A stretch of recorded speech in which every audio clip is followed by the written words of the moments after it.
Good morning. Thank you, Jesus, for the day. It is Tuesday. Let's get to work. What I'm doing this morning is I'm going to measure for another kitchen remodel, just a refacing, and it's only brand new doors and drawer fronts. The drawer boxes are existing. I believe we are drilling handles though. But we're spraying the frames, priming the frames, taping everything off, and then we'll take all the old off, label the boxes so we know where they go because they're existing, tape, prime, spray, hang all the new doors, install the handles and everything. So that's what I'm doing today. Yesterday I measured for brand new custom cabinets, like 15 of them for a kitchen. So when I get back, I got to do our distributor order for the hinges for yesterday's job and today's job. Then I'll start building the job from yesterday, so that way we can install it next week sometime, probably Tuesday. So I got to go measure, I got to get back so I can start building. Just got back from measuring for that refacing kitchen remodel. The color is going to be egret white, brand new soft close doors. The drawer fronts obviously will not be soft close though because the drawer boxes are not soft close. So Brandon cut up a bunch of the Beechwood for this kitchen remodel, Beechwood kitchen remodel. Now I'm trying to find the sheet that I gave to Carl so I can double check the skin side panels that Brandon also cut. I don't think it's in here. Well, luckily I took a picture of it. We take pictures of everything with our phones. So I'll just have to do that. And then I just like to double check to make sure I didn't make a mistake on the side panels. So I'm going to check the side panels, label those, lightly sand just to get the fibers all uniform. And it's just MDF, so it'll be nice, quick, and easy. And then once that's done, we'll set all those to the side so we're able to get those maybe primed and sprayed tomorrow. And then I'm going to start cutting down face frames with our Beechwood material. We have to go get some more of a lot of stuff from our supplier, but that's okay. This is the MDF right here. I think there's 5 of the uppers, 4 of the lowers. There's also another dishwasher panel, which is always my favorite. But there's going to be some applied panels that match the doors. There's 4 of them. So really there should be 2 more uppers and 2 more lowers, but we're not doing those as skin side panels. We're doing those as applied panels. So it's a little less work right now, but more work later. But it makes it look better. So I'm going to simply look at my phone, double check these side panel measurements, label them, sand them, get them over there by the oven so they can start working on them tomorrow. And then I'll start face framing. Start by measuring my width here on these uppers. They're 12 minus 3/4 for the face frame, so 11 1/4. And the height is 53 1/2 on these, 53 1/2. These are big boy uppers, big boys. Then I'm just going to write upper on the back. The number, or the cabinet number to me doesn't really matter because the size is going to correlate where they go. And this one is not. If there was a bunch of different sizes, I may number them. But one size for the uppers and then one size for the lowers. So you can tell the uppers from the lowers very easily. If there were a bunch of uppers that were all close sizes, I would label the cabinet number so we don't have to sort through them once they're sprayed, but not this time. And then I'm just going to lightly, not really any pressure, just go through, sand just like that. I want to make sure there's no scratches or anything on these. It also kind of flattens out the MDF grain. We use a really high quality MDF, but I still like to just do that. So that's all there is to it. I have 3 more uppers and then I think 4 more lowers. Once that's done, I can get rid of this sheet. And then I'm also cross-referencing that sheet with our cabinet sheet to make sure that I didn't make a mistake when I was doing the math late at night. And then I'll go and move over to start cutting up that material right there into face frames. And that's all Beechwood. Started working on cutting out our face frames for our Beechwood kitchen remodel. And these are big, so they're going to eat up material. Basically, I can get the left and right piece out of each board, and that's it. So I definitely think we're not going to have enough material to finish until we get more, which we are getting more today, so that's good. I'm going to chop our end off, make sure it's square. Make sure my area is organized. Now I'm going to cut out number 4, the left and the right side, 53.5. Right there. Make sure it looks good. There we go. And these boards right now are cut roughly 3.5, and this is 4 left, roughly 1/4 of an inch over.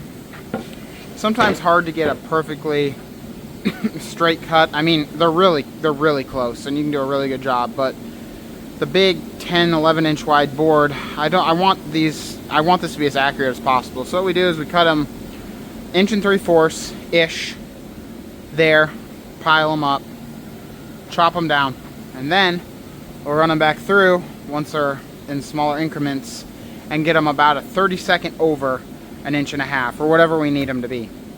Once that's complete, with them being a 32nd of an inch over, we'll take a 64th off each side through the vertical belt sander, and then they'll be perfectly, or the perfect width. And that's how I can get the consistency I want. It's a lot more steps than really what I want to do, but it's the one way I know I'll make sure everything is consistent. All the math will work out for drawer boxes.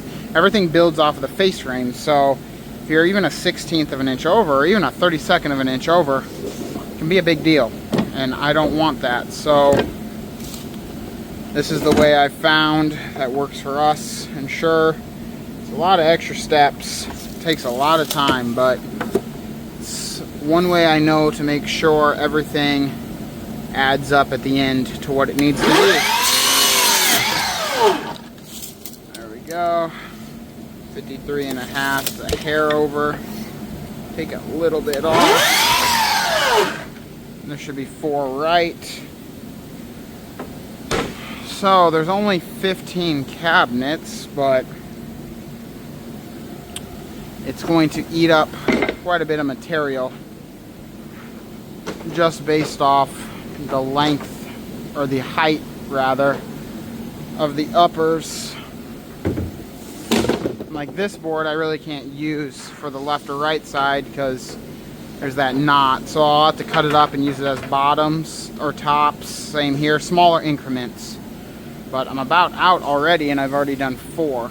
So typically, usually the heights are, seems like lately, are more like 41s, 42s. Rarely 30s. That's what most people have already in their kitchen. They want to get rid of because they take them to the ceiling. But it's not usually this big, but that's okay. Just tall ceilings in this nice townhome, so they want them to go to the ceiling, they're going to the ceiling. This Beechwood's nice, tight grain. Works super well for paint and primer. That's why we use it. I don't like using poplar. I don't even like using maple, really. Too splintery. Or not dense enough like the poplar. Definitely cheaper, but the beech is a really good material. So that's why we keep on using it. I'm just gonna spend a lot of time over here cutting. I may have to go get the material. Brandon's almost done at the last kitchen remodel. It's just this tough paneling that he's been having to do on the island, but he's getting it done. Hopefully today it'll be done. Jacob's priming and spraying a kitchen that's a reface, brand new doors, drawer fronts, existing boxes, new handles. So he's over there working, and I'm over here cutting.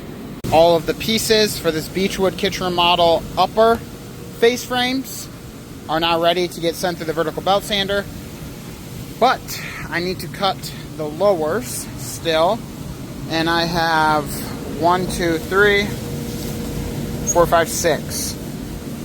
And not much material left. This is all the beechwood we have. And I kind of doubt we'll have enough. The uppers are harder in a sense of the top board is wider, so it's a little more thinking, but it's less pieces. The uppers are always 4 pieces, a top, a bottom, a left, and a right, where the lowers typically are at least 5 pieces with a left or right, a top, middle, and a bottom, but there's 2 drawer stacks. So there's a top, a middle, and a bottom, and a left, and a right. So it just eats up more material. And most of these, besides like the Lazy Susan and the trash unit, like the trash unit's only 4 pieces and it's small. The Lazy Susan though is 6 pieces, but they're all pretty small. The rest of the cabinets are wide. So I have a feeling that drawer or that stack of beechwood is gonna get eaten up fast, but that's okay. We're gonna have to get more material, and whatever I can get done, I'm gonna get done, and then I'll just trim it down, vertical belt sand or wide belt sand. Then I can start organizing and Craig jigging. I have all of my beechwood face frames sorted, and I have a few of them Craig jigged with our Craig Foreman pocket hole machine. Line my piece up here, rev up the motor, and send it on in. That's how I want it to look, and that's how it does look. Nice and easy, most of the time, as long as the bit doesn't break. Another one. On the wider pieces, I send the Craig pocket screws in a little bit more. You can't tell because we have the material to do it. These are almost wide enough for 3. 2 is plenty though. So I'm just doing 2, but they're 3.5 wide. When it gets to 4 inches wide, that's when I typically will do 3.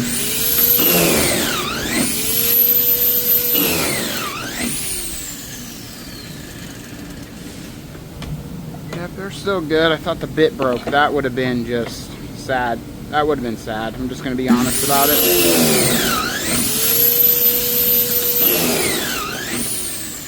There we go. Yep. These pieces right here are for cabinet number 4. And I already sanded them down to 3/4 of an inch thick. Because this cabinet's like 42 inches wide. It's too wide to be sent through the vertical belt sander once it's put together. So I do a little pre-planning and do it before. Otherwise, we would have been in trouble, and then we would have had to take it apart and just would have been a headache. And I don't want that. So, oh my goodness, I cannot organize these at all. There we go. Just trying to separate these because the 3.5 inch pieces they're wide. They are wide. Get a little more space here. I don't want these to get, they're all labeled except for number 4 because it came off when I sanded, but I want to make it easy. I just want to be grab and go when we start putting these things together here. There we go. And I do actually have this machine set up for, which is why I didn't like the pieces that were sanded. I have it set back a little farther than 3/4 of an inch because material before it's sanded is actually 13/16 thick, but it'll be fine for the 3/4. That's all there is to it. I just have to do the rest of these, which are sitting right here, and then Brandon got back. I think there's enough time in the day to at least start putting a few of these face frame pieces or face frames together. I was able to get all of our face frames, the beechwood, pocket hold. Brandon's down there putting together the uppers, and I'm going to work down here putting together the lowers. Put a nice amount of glue on there. I don't want it to squeeze out on the inside, so I don't want too much glue, but I also want it to be super strong, so I want enough glue. 1.25 inch fine thread, that's all we've been using lately, and it's been working really well. So I'm going to stick with it. Got the drills, not the impacts. For the square bits, they work way better than the impacts. Impacts just round the head over. There we go, a little glue squeeze out there. Now it's perfect. Just a little on the inside, but that's fine. Nice tight seam right there, joint, love that. Come over here, a little glue. There we go. And I looked through the material when I was cutting it to make sure it was all fine, but I'm looking through it again just to double check. There is something that's like just okay, not terrible, but just okay. I'll put it on the back side because you'll never see it. But if there's something super bad, which there isn't, but in case there is, I'll just have to cut a new piece. But there we go, another nice tight joint right there, super flush on top. Now what I'll do, get my lower right here. These drawer boxes are going to be 6. They're different. You wanted big drawer box, so that's what we're doing. Normally our drawer boxes are 4 inches on the top, and that's bigger than what most people do. A lot of people do like 3-inch drawer boxes or 3.5. I do 4, which means the rough opening is basically 5, but he wanted bigger, so rough opening is going to be about 6. And the drawer boxes are going to be about 5 tall, which will be really good. There we go. Important to put that piece in before you put this piece in. Learned my lesson on that a few too many times. That's perfect. Otherwise, it's too tight to squeeze it in. I mean, you can get it in, but you're going to fight. I don't want to fight. Okay, make sure we're flush on the bottom now, which we are. 2 more screws in here. Screw this thing in. Felt good. Yep. Oh yeah, felt nice and good. Scoop the loop right here. Come right up through here again. Put my mark. Okay. There we go. Is that gonna be where I want it though? So hard to tell. Yep. Yep. Okay. Bada bing, bada boom. What this is going to do though, it's going to make this top drawer front taller. So instead of 6.5, it's probably going to be like 7.5, which is fine. It'll just look different than what we normally do, but it'll be fine. It's all for the bigger drawer box, which I'm here for. There we go.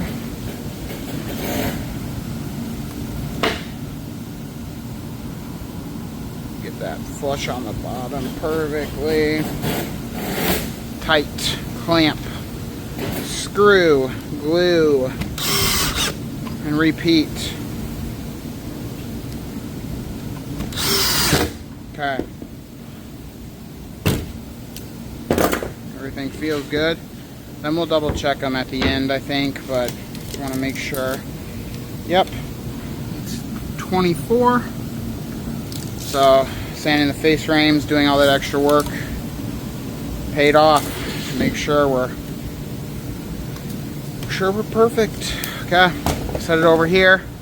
Once they're all done, we'll glue, or not glue, we'll double check, we'll putty, we'll do all that type of stuff, and then we'll get ready to vertical belt sand. But I'm doubting that's going to happen today. If we could just get them built, maybe double check, measure drawer boxes, widths, heights of all of these, and puttied, that'd be really big. Brandon and I got all of our face frames put together, except for one, because we ran out of material, but that's okay. Now, we are wide belt sanding these Beechwood face frames down from 13/16 of an inch thick to 3/4 of an inch thick. Doing multiple passes with different types of sandpaper, 80, 150. And once that is completed, we might be able to palm sand these. Not sure, this process takes a little bit of time, but we were able to measure the door boxes. We're able to measure the height and the width of the face frames and double check all of that. We are missing one, but tomorrow morning we're going to go get wood from our distributor. There's a whole bunch of different types of wood we have to get, but we need to definitely pick up some beechwood so we are able to finish this last face frame and get these face frames over to start getting sprayed and primed in our oven system. Palm sanding our beechwood face frames from 150 grit, just cleaning everything up, making sure everything's perfect before they hit the spray booth and the oven tomorrow. Gotta make sure they're perfect. Brennan and I got most of the face frames completed. I put the Lady Susan together. I cut down the corner cabinet. Camera's in shambles, that's better. But there are 4 face frames left to sand and 1 left to build. I'll do that first thing tomorrow. Jacob went and got the wood, so that's good. Here's the side panels that are done and the rest of the face frames that are completed. That's the 45 on the angle cabinet, and that's the Lady Susan put together. Started our day off with sanding, I think the final 4 face frames that were over there, with some 150 grit sandpaper. And then yesterday, thank you Jacob, he went and got the wood, so I didn't have to do that this morning. So I was able to build the last face frame that we're missing. And now I just need to sand it down from 13/16 of an inch thick all the way to 3/4 of an inch thick with some 80 grit sandpaper and some 150 grit sandpaper. So I'm gonna set this in like this. And then I'll keep flipping back, front, back, front, back, front, back, front. Technically you'll never see the back, like ever, but except the little 1/4 inch reveal that's left, I want to make sure the back's perfect for that little bit. Also, we dado these face frames out so the top and the bottom sit tight onto the cabinet, and if they're not perfectly flat, it could leave a hump or something crazy, and I don't want that. So that's why we sand the back just as well as we sand the front. Also just gives me a little peace of mind knowing they're both good. We also spray the backs for that little 1/4 inch reveal reason. One of my friends has a house, and it's a nice house in the same town that we're from, and the builder got cabinets from I don't know where, but I was looking at them, and they didn't spray the backs of the face frames. That little 1/4 inch reveal that's there wasn't sprayed at all. And I don't think a normal person would really notice that, but I noticed it. And that's the reason we always spray the backs. So I'm gonna keep sanding this down, and then I'll palm sand it. Once that's completed, all the face frames will be done, and then I think I'll start working on the trim sheet. It is time to start our custom trim sheet. That right there is all the trim we need. Crown, screen molding, shoe molding, finished toe kicks and fillers, and then some light rail. So I have a piece of our light rail I made before. I'm just gonna match that. I've worked on our crown first. I want the total dimension to be 2 3/4. So I did a little test piece just to figure out my order of operations essentially. I'm gonna rip it to 4, angle it to 3 1/8, angle it to 2 1/4, and then back angle it to 2 3/4 to 2 9/16, and that'll give me 2 3/4 exact. I'm going to do each piece all at one time, if that makes sense. So I'm going to rip it all to 4. I'm going to angle it all to 3 1/8, then I'll angle it all to 2 1/4, and so on. So that way, hopefully there's no inconsistencies. A lot of times when we used to get the crown, and we still sometimes have to get the crown if some client wants like an ornate, crazy special thing, it doesn't always line up and match up perfectly. And I don't really want to have that struggle if I'm making it. I mean, it's always somewhat, you know, you're dealing with a live object, right, the wood. But I want to mitigate, like if I did one piece all of this and then one piece all of this, if I don't get it set exactly, even if I'm off a 64th, could be a difference with the crown. So I don't want that, if possible. So So I'm gonna rip this all down to 4 inches. We need 40 feet. These are a little over 10 feet. What I'll do is I'll chop the ends off, square them, and I'll have 4 10-foot boards essentially. That's my plan.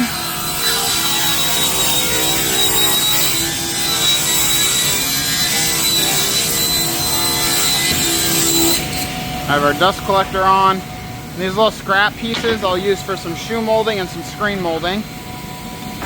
I have a bunch of shoe and screen molding from previous jobs already primed up. So I really don't need much of that, which is nice, quite honestly.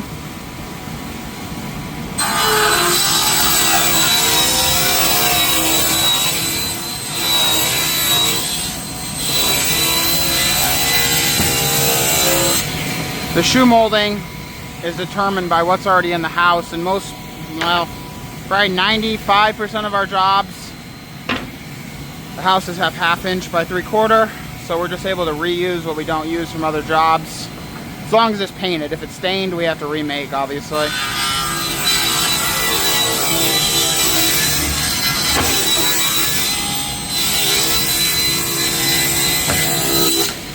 It's easier to have to just remake it if it's stained than to try to sand all the clear coat and stain off.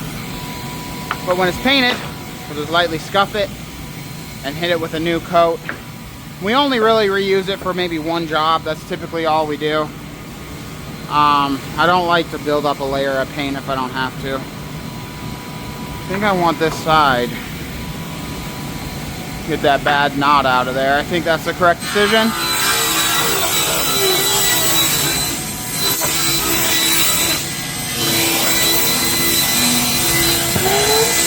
Well, there's a knot on the other side too, so we'll just cut that out and we angle it. Okay. 4 inches are ripped. Now, we have 45. These parts right here. To 3 1/8. Once we get this done, we'll probably just go over and sand it. Just trying to get the 45 on the saw stop really quick. Jostling the head cam, that's my bad.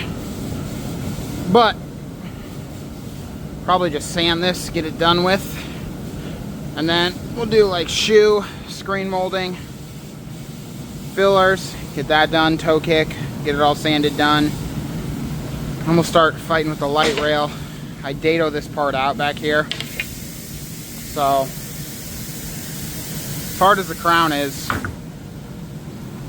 the light rail is also not fun either, so that's fine, we'll get it done. 3 1/8. Need a new one of these bars. The numbers are starting to get wonky donkey. Okay. Or it's just hard to read the numbers. Now I'm going to attempt this.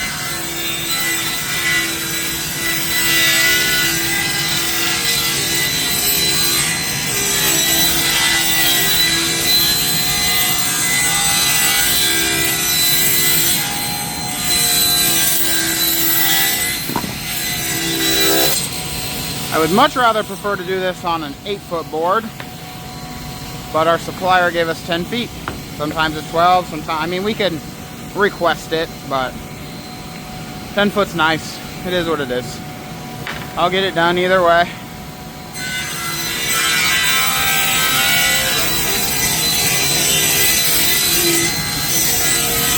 I want to make sure I'm tight to the fence. No inconsistencies, hopefully. Be the plan. And at the beginning, that's the hardest part. I'm going to chop probably about 6 inches off each side. We're over 10 foot right now, so I have the luxury to do that. That's what I'm going to do.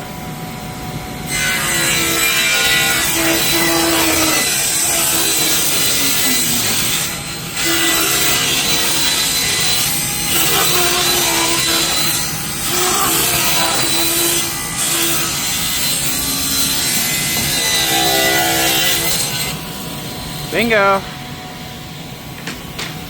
Us making this saves the client a little bit of money. We don't have to go buy it, we can just build it. I mean, it still costs them, but we go buy this, they pay essentially what we pay, right? Because we don't control the prices of other people's stuff.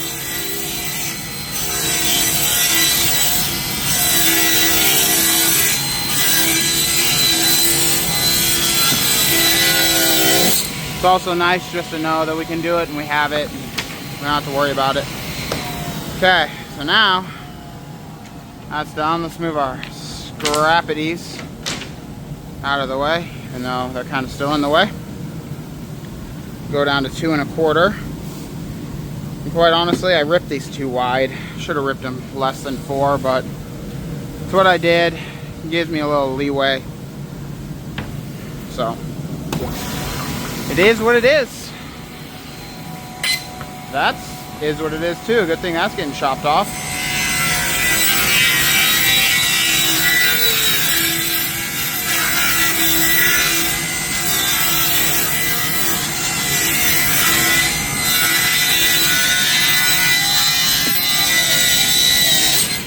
Bingo. Like, I could have saved some of that material, you know, if I had ripped it down to probably 3 3/4. But this was easy.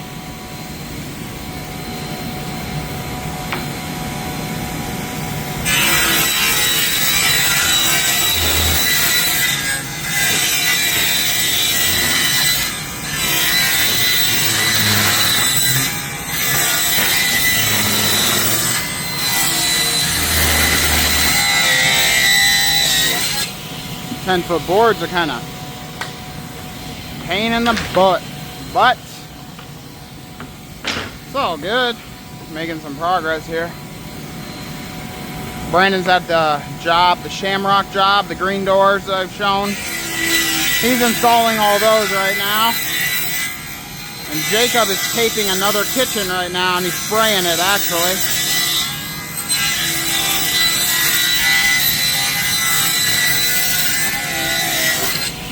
That one got a little wonky at the end, but it should be okay. That's where I was actually for a while today. I was helping him sand it and get it ready so we can just tape it and spray it in one day. Hopefully install the doors tomorrow. So that way Friday we can just be building.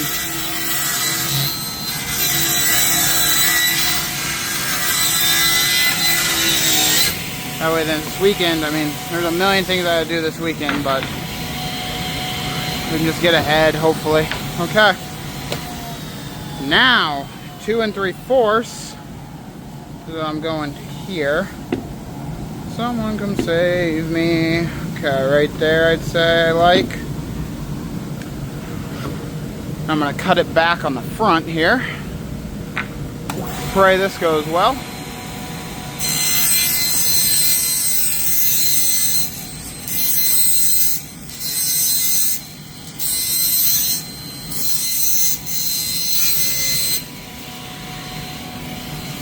Yep, that looks about right to me.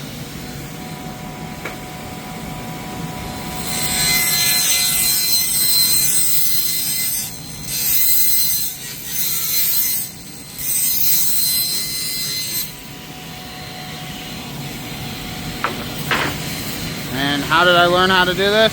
Well, did I learn? Are these perfect? No. But how did I learn how to do this? I just figured it out, I guess. I don't know.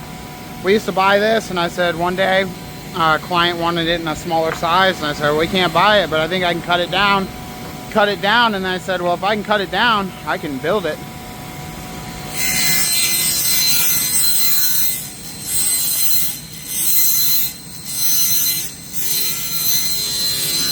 Then I built it for a job. It turned out well, like really good. So I said, well, we'll just keep doing it, I guess. All right, one more thing we can do.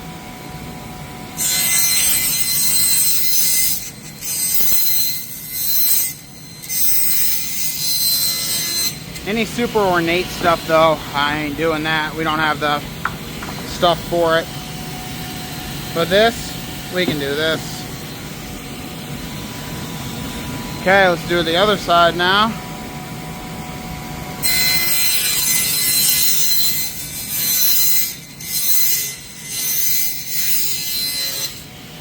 check it. And that one seemed a little bit, well, it's a little wider. So what I'm going to do, which is fine that it's a little wide.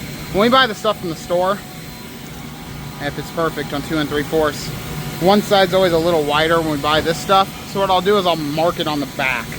So that way when we go to install, like if Brandon's installing, he knows which side is the top and which side is the bottom, obviously. I want to make the wider part the bottom. So it's like a base, like a pyramid. But I'm not going to change it now because it's all consistent then. And it'll be just fine.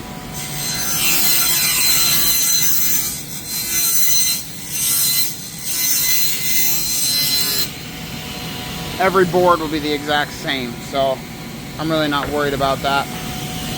I'm gonna mark it right now so when I go to sand it and change everything, I know we're fine. I don't get them, it's really close, but I want it perfect, so that way we just know what we're doing when we go to install and everything turns out right or correct.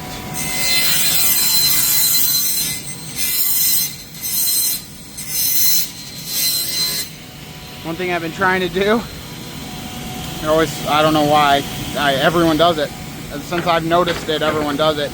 Instead of saying the word correct, which I still do it all the time, instead of saying the word correct, people say right. So I've been trying to, and my English is not great, even though I only speak English. But I've been trying to say the word correct instead of right all the time. Because right is a direction. I can't even hold my pencil. Anyone else see that? That's the type of stuff I deal with every day, I swear. Okay. So, this is all correct now. All measured 2 3/4. That's lovely. So I think what I'm going to do is I'm going to go sand this all down to 3/4 of an inch thick. And then I'll palm sand it, label the back, double check it, make sure I have what I need over there. I'll cross off this, and then I'll cut up my scrap, get rid of that. I'll be able to use some of this for screen molding actually. Cut that little bit right there off. I only need like maybe 3 pieces of that, maybe like 3 pieces of shoe, something like that. I gotta figure that out, but sand that, get that done, label it, and then fillers, same deal, and then toe kick, same deal, and then I'll start working on the light rail. I've started sanding our crown molding down from 13/16 of an inch thick to 3/4 of an inch thick. Doing the same amount of passes, same amount of sanding as our doors or our face frames, anything. So once this is done, I'll just double check the measurements. I always try to double check everything really, because I'm human and I make a lot of mistakes, but I've kind of already double checked. I just want to double check again once this is sanded. And then I'll go over there, I'll palm sand everything just to make sure everything's nice and clean. And once that's done, I'll put it over there by the pile on the oven with the rest of the Beechwood kitchen remodel that we're doing. The face frames are there, the side panels are there, and I'm wanting to get, or hoping to get, I guess, all of the trim done today. I don't know if we'll quite get there, but that's fine. Worst case, I'll finish that up tomorrow. I am sanding the back as well because I don't want to kill this profile too much by sanding like the full 1/16 of an inch off there. So I'm doing more passes on the front because you'll never see the back. But I'm not doing all the passes on the front. That being said, I want to try to get most of the trim done today, right away tomorrow. So that way we can start dovetailing drawer boxes. Those need done, put together, finished. We need to cut out all the shelving, and then the CNC cut out all the cabinet shelves over there. So it's trim. Once that's done, it's shelving. Put the cabinets together, it's drawer boxes, and then they're working on spraying the doors that hopefully Brandon or Jacob will put on tomorrow, where Jacob is today. And then they'll start spraying all the face frames tomorrow, and maybe side panels, so that way then Friday we will be able to hopefully maybe dado those and get those on. So then that way this weekend I can work on like maybe clear coating drawer boxes. I think hopefully the shelving will be done by then. Trim will be done, obviously. So maybe I can like install drawer boxes, clear coat drawer boxes, and like double check a bunch of stuff. And then what else? Oh, put the side panels on, clean everything up, maybe measure for doors. We can't go to this client's house on Monday. I think we're going to be installing those on Monday. But it'd be nice if this was just done, so then I could go and help them with that, so we could just bang it out, but I'm not sure on that. We also need to make doors for another order. We need to make doors for that order. So there's a whole bunch of stuff that needs to get done. But we're just going to focus here. I like to check things off. I don't like to leave things in like purgatory, because that's how I'll forget when we have like a bunch of stuff going on at one time. So my main focus right now is trim. Get this done. There's a dishwasher panel I got to make too. Get this stuff done, and then we'll just go from there. Pieces for the light rail that I have to kind of dado out are sanded with the wide belt sander. I'll need to dado them, palm sand them, label them. Fillers just need palm sanded. Crown needs palm sanded. Screen molding needs palm sanded. Shoe molding needs routered and then palm sanded. So I'm going to palm sand this. Fillers, screen molding, crown with some 150 grit. Double check my measurements, label the backs or what does not need sprayed. Send it over there, and then I'll router the shoe, sand the shoe, label it. Then I'll dado this light rail. I'll make it look like this right here. It's gonna have a 3/8 of an inch deep dado. 3/8 will be up, and then that'll leave 3/4 of an inch on the bottom. Gap for our doors, 3/4 of an inch up top. It's going to the ceiling, so I leave a little bigger gap, and I want to match that with the light rail. If it wasn't going to the ceiling, I only leave like maybe 1/4 or 1/2 inch, but the ceilings, we just had one that was off like 1 inch. And we were able to make it look really good, but I'm glad I had that extra space of that 3/4 so we could line the doors up, the cabinets up. It might not have been a full inch it was off, but the ceiling from one point to the other was like 1 inch off. So we leveled the doors and made it look perfect, but I like to leave a little bigger space when the cabinets go to the ceiling. So that's why I'm leaving 3/4 above the doors between the crown and the doors, 3/4 below the doors between the light rail and the doors. Make sure everything looks perfect and we have room to adjust. So I'm going to start palm sanding, fillers, crown, screen molding, and then I'll router shoe, sand it, label it, and then start on the light rail. Are you ready to hear the worst sound ever? This is a router bit with this shoe molding, but it's time to start routering. I have the screen molding, the fillers, the crown, all sanded and done. Now, it's time to get this done. I had to adjust this a little bit because these feet here, I did a different size of shoe molding before. Yep, that's gonna be fine. I just finished the whole trim package besides toe kick and dishwasher panel, and I plan on doing that first thing tomorrow morning. But I have our screen molding, 1/4 inch by 3/4, shoe molding, 1/2 inch by 3/4, a bunch of fillers, and then our crown, just an angle cut, 45, and then our light rail, just 3/8 of an inch deep, 1.5 wide, 3/4 tall there. First thing I'm gonna do today is finish this little set of stuff I have to do for our trim kit. So light rail's done. Need to cut out our finished toe kick. I need to build our dishwasher panel. So I only need 24 feet of toe kick, 4 inches tall. So that won't take long at all. It's just going to rip 3 8-foot pieces of the MDF, sand it, label it, double check it. Then I'll start cutting all the pieces and putting together the panel. The toe kick is made, cut, sanded, labeled. I think I'm going to switch gears. I'm going to hold off on that panel because Brandon's cutting out center panels on the soft stop for doors, and I don't want to interrupt him right now. So there's other things I can do anyway, like dovetailing all of these drawer boxes. So I might get all these dovetailed. That way when Jacob gets back, he went to go tear down the plastic and paper at a job he sprayed yesterday and start hanging doors and such. But it's only like 11 doors, so he won't be there all day. That way when he gets back, we can like maybe get these together. That'd be big. I'll also finish the panel once Brandon leaves. He has to go soon and go drill some handles somewhere, so I can do that. But if I get these dovetailed, go back to the panel, and then maybe when Jacob gets here, or worst case, once the panel's done, I'll start putting these guys together.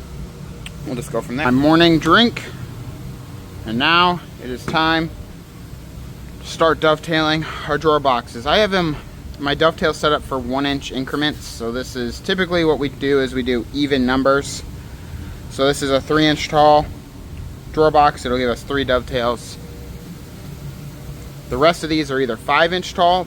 The only reason, let me back up. The only reason why this is a 3-inch tall is because it's a pull-out drawer box. So once you open up the sink doors, it'll be a box in there that you'll pull out, and I need it short, so that way it doesn't hit the plumbing above. Normally on a pull-out, I do 4 or 5. Sometimes we even do 8-inch tall pull-outs, but that one needs to be short for a reason, so it doesn't hit the plumbing. The rest of the drawer boxes are either 5-inch tall or 8-inch tall. So the 5-inch will have 5 dovetails, 8-inch will have 8 dovetails. I could set it up differently. There's 4 different adjustments on it. It's like maybe 1.25 inches, 1.5 inches, 1 3/4, something like that. But then you have to shift around your dovetail machine. I have it set up pretty good right now, so. And I like the 1-inch spacing. It's almost a little more work sometimes, but on these smaller drawer boxes, I know I'm able to get a maximum amount of dovetails in there. So I do it. Why aren't we plugged in? That's not good.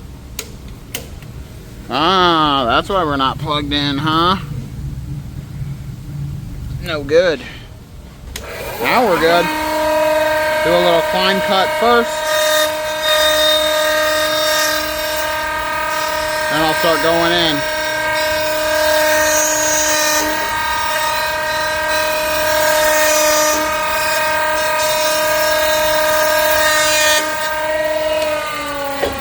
Just like that. Some nice and crispy dovetails. Once we glue these, we'll just slightly have to hammer these in. And then that's like a really nice solid fit. There's no gaps. It'll be nice tight fit. So that's the back piece, the pin number 1. That's the left piece, tail number 1, and then front, pin number 2, right side, tail number 2. So I have to do this joint, this joint, this joint. There's 4 on each drawer box. I think there's 8 drawer boxes, so there's 32 joints. So I better get going. Still building drawer boxes. All of our dovetail joints are now completely done. They look really nice. We like the dovetail joint because it makes a super strong connection with some glue. Everything's nice and tight. They also look really good too. So now I need to start cutting out my notch in the back of our backboard for each set of drawer box. That was the one I tested. There we go. I just need to go through these and make sure I get these all done correctly. The notch needs to be 2 1/8 of an inch wide for our Bloom Tandem undermount soft close slides.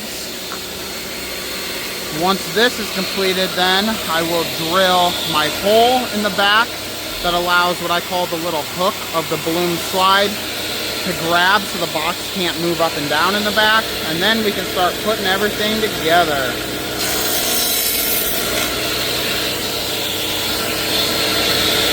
Jacob's doing well at his house. I just talked to him. Brandon's doing well at his house.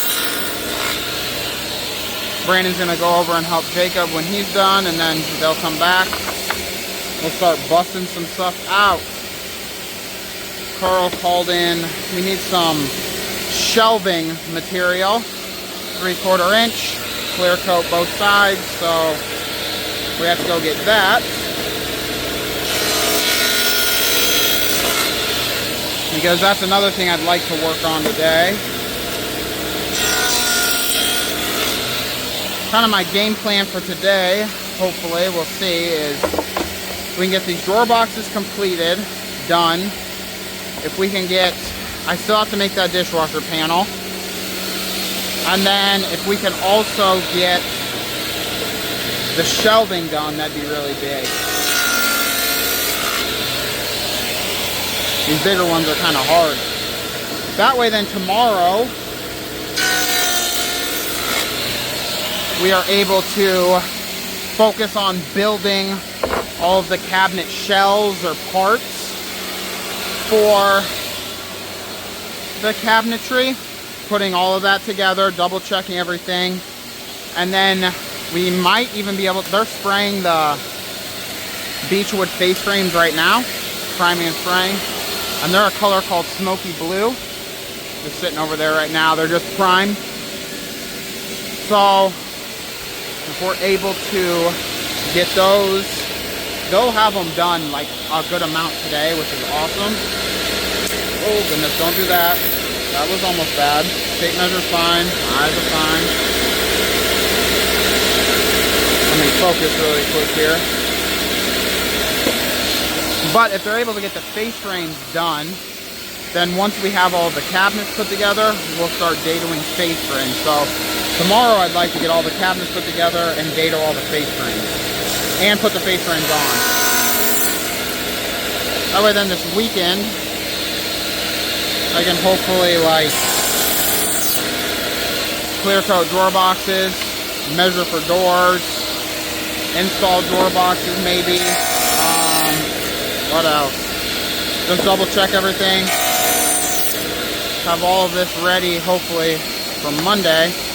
Even though we can't go there until Tuesday because the client is out of town until Tuesday. But I want to be ahead.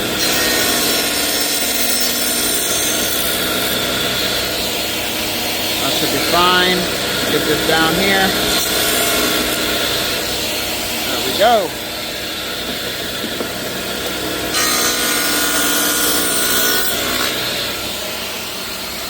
I'll come back through and clean that up in a minute. But this is what my game plan is. Get all this done, and then I'll drill my holes. And then I'll start putting everything together, double check everything, putty, foam sand, done. One nice thing Brandon did for me, I believe yesterday morning, maybe Tuesday morning, I forget. He cut all of our bottom panels, so that's done. So now once I'm done with these, I can just put everything together and get to it. All of our back notches are now cut. And what I'm doing now is I'm setting up my 7/8 by 7/8 little jig I made. And I'm marking where I want my hole at. And all this hole does is there's like a little hook almost in the back of the slide that'll go inside of this little hole. And what it does, it creates tension on the back of the box so the back of the box can't tip up. They're like metal, I don't even want to call them hooks. They're like metal, I don't even know. It's like thick metal back there, like a protrusion almost. But it supports the box really well. Just allows the box, or helps the box not tip. And that's on the slide, so. Do that, do that. So you can see, I started cutting my notch all the way to the edge. Doing a bunch of research or looking at other people how they did it, because when we're hammering these in once in a while, and it's not often, like out of this set it might happen to one, and it would just tick me off, quite honestly, is this back part would just fall off or break off, and I hated it. I couldn't stand it. So I said, okay, we need to do something else, figure something else out.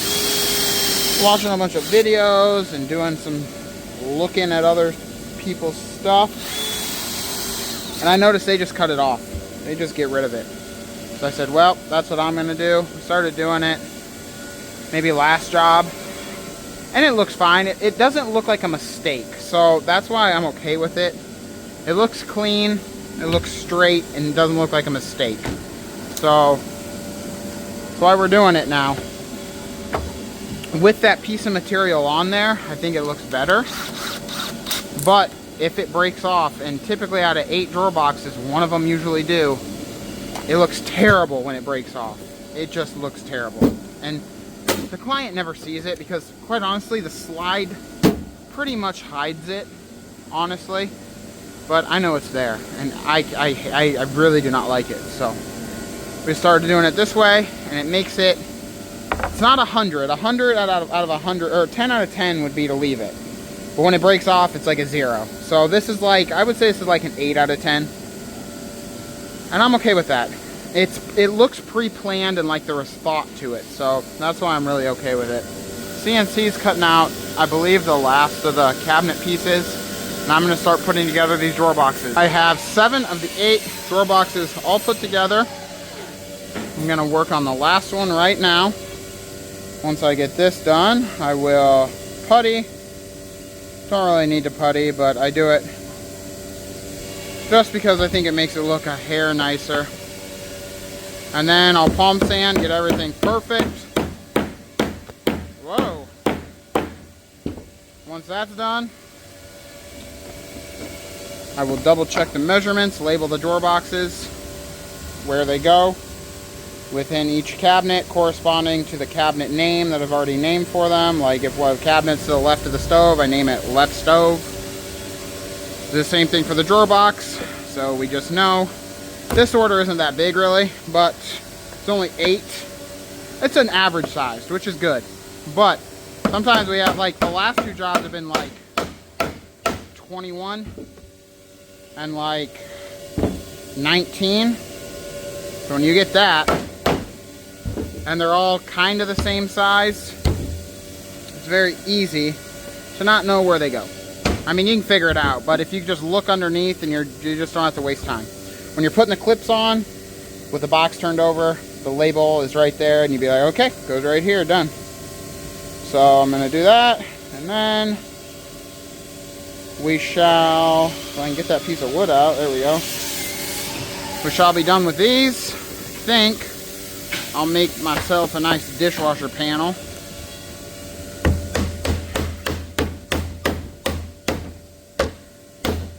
There we go. And then the day will just keep on moving forward, which is good. Making some progress. Okay, that's done now.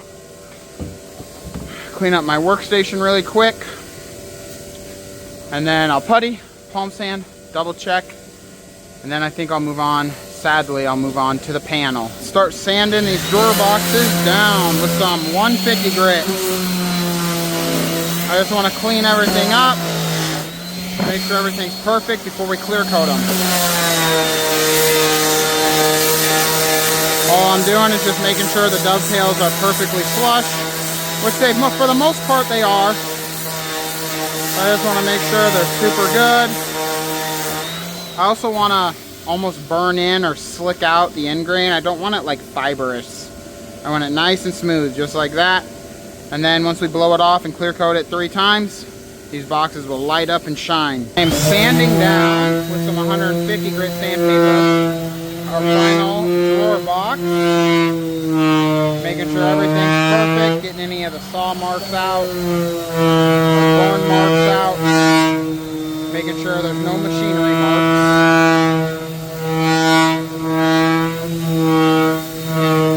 And then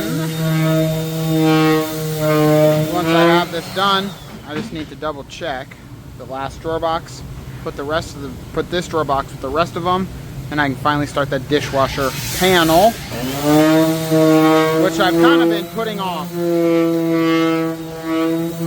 But I need to do it, so I'll do it.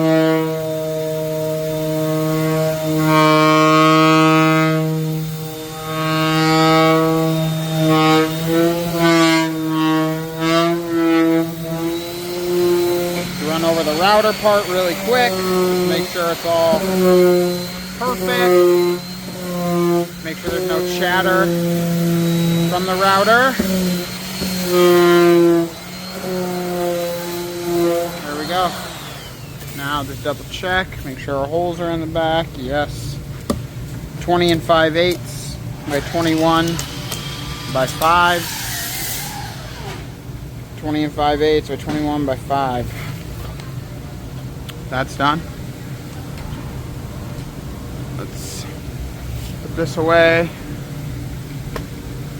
There we go. Now, just bring this over here. set it with all the others.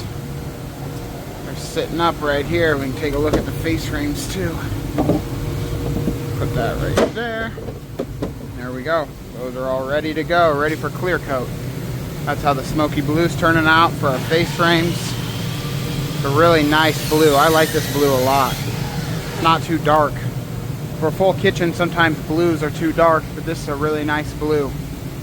So, I think the backs of these are completed, maybe, most of them. And then, hi Remodel. And then, they're just letting them cool. They'll start spraying the fronts. I'm gonna make that fridge pan, or that dishwasher panel. I've been cutting out all of our shelf material, and then Jacob's been pin nailing, gluing, and then puttying with some color match putty. We're doing it this way because we have so many scraps of this 1/2 inch material. We want to use it up, or just offcuts from the CNC. But we can't just make 1/2 inch shelves, so we double it up. And really, the material is 7/16 each, so we have a 7/8 inch thick shelf, which is thicker than our normal 3/4. And the edge banding will fit perfect with it, so it's more time now, but it's less time later. We can just iron on the edge banding and be done with it. I am gluing along with pin nailing, so nothing delaminates from itself. I want to make sure it's perfect. Just feeling it, making sure everything's nice and square as I nail it. There we go. Nice thick old shelf. Then Jacob's just color match puttying. Once that's done, start ironing on all of the edge banding and just lightly sanding or rounding over the corners or the edges. And we'll be done with these. All the shelves will be done. Yeah, that's not true. There are 4 shelves that we have to do, but once they're for the corner cabinets. Once the corner cabinet's done, I'll trace out my angle that I have to cut. I'll skill saw that angle, and then all the shelves will be done. So there's a little more to do, but I don't want to do it yet until I have the cabinet made. So that way I don't do it incorrectly. Pin nail it again. Pop. Pop. Pop. We're out. Reload, reload. Reverse, reverse. Reverse, reverse. Remember that song?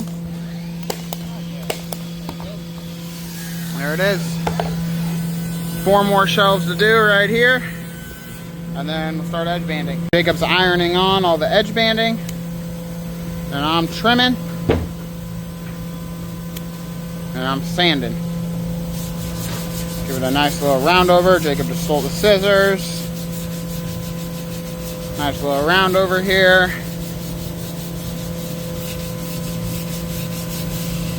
Boop, just like that. And then these 7/8 inch thick shelves will be done. We do have to double check them once the cabinets are built, but we'll do that tomorrow, hopefully. Maybe, not sure, but hopefully. And then that's how it turns out, just like that. There's a whole stack of them right there. Super duper thick shelves this time. All of our 7/8 inch thick shelving is now complete. Good work, Jakey. It's actually not fully true because, let me wipe this off the back. We don't want that. These, we need to angle cut, but they're for our upper corner cabinet, but cabinet's not put together yet, so I can't figure out and trace what I need to, but these big boys are done. So now, I think Jacob and I are gonna help Brandon make doors. That's gonna kind of conclude the video. We have all of our cabinet pieces over here. So tomorrow I'll get in, sort all of those, and then we'll Craig jig, glue, screw, put everything together there. I think the face frames are done. You can go take a look at those. So once the cabinets are organized, Craig jigged, glued, screwed together, Double checked. We can put these on. Nice smoky blue. Looks really nice. 3/4 inch thick Beechwood. Sent through the oven, spray booth, super durable. And has started dadoing out. Oh, this camera is so bad. There we go, okay. Brandon has started dadoing out our smoky blue Beechwood face frames. We have this one upper done. I'm working on this lower right here. Now I'm screwing it in, gluing it. The dados really help square everything up here. The sink one's a little hard because there's no top braces. There we go. See if I can't get it into its home here. Come on. Sometimes these things like to fight when they're a little tight. I want them tight though is the thing. So I'm going to attempt to unscrew this a hair. There, that's all we needed. No need to fight it. And then I'll just tighten that once I have the face frame screwed in. Using these 1-inch Craigs. Then I'll put a level on it, make sure everything's nice and straight.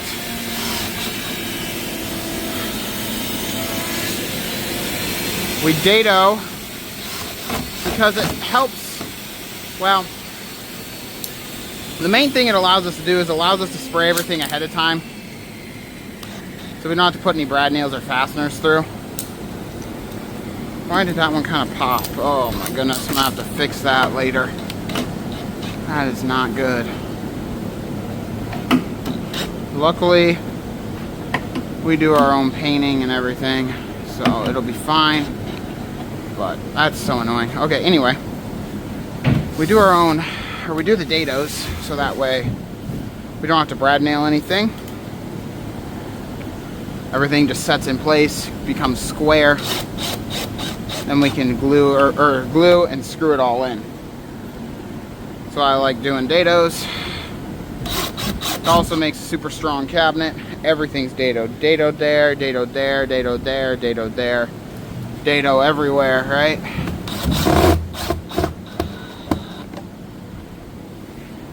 There's a million ways to construct a cabinet. A million. You just pick whatever way works for you. Like if these were not pre-painted or pre-stained like we do, which a lot of cabinet shops do not do their own finishing. They have someone else do that.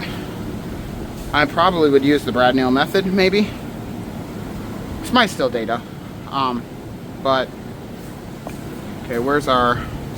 We need our board, our toe kick board.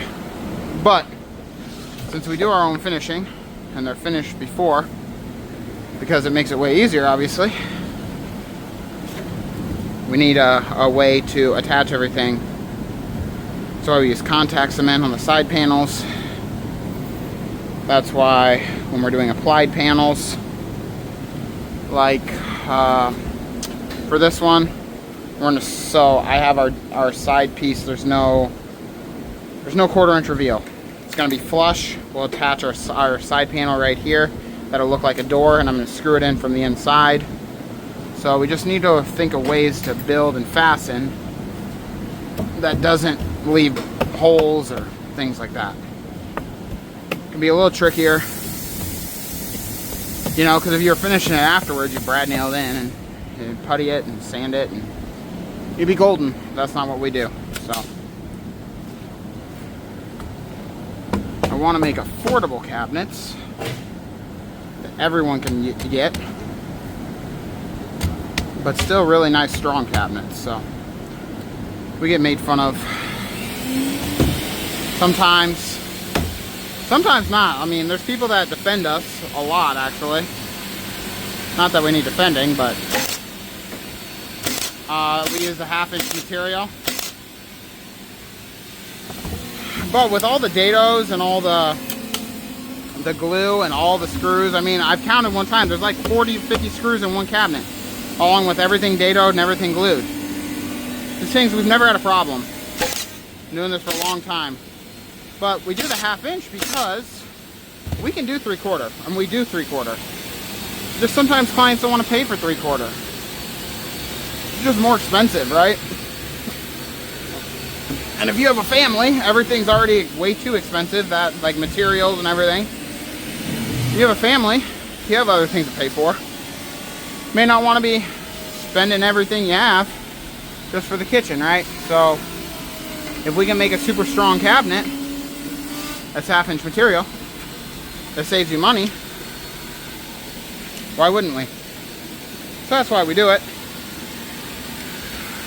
If these were like, it didn't hold up or were bad, I wouldn't use the 1/2 inch, but never had a problem with them.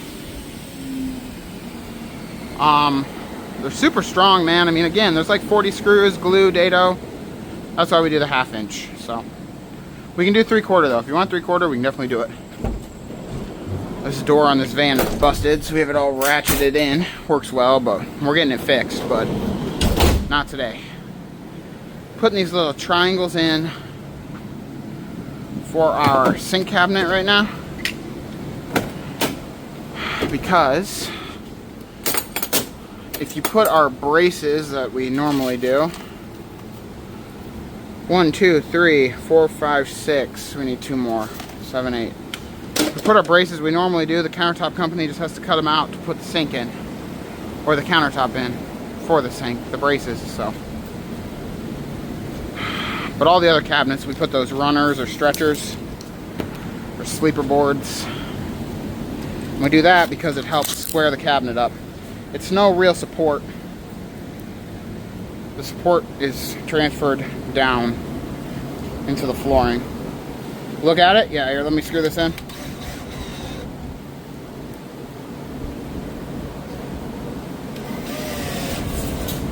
What up? That should be fine.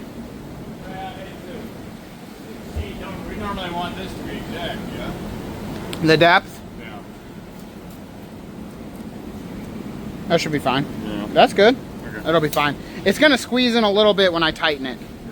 It'll be perfect. That's the first one that's going on right. Yep, that was good. We're just checking the depths before Brandon does them all. Let's get these triangles screwed in here. You probably can't see what I'm doing. There we go.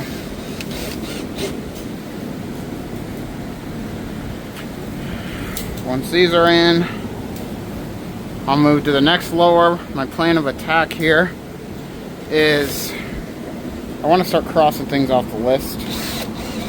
I have a bad problem of getting overwhelmed. So, I want to start making progress. And that being said, we are going to get all the lowers done.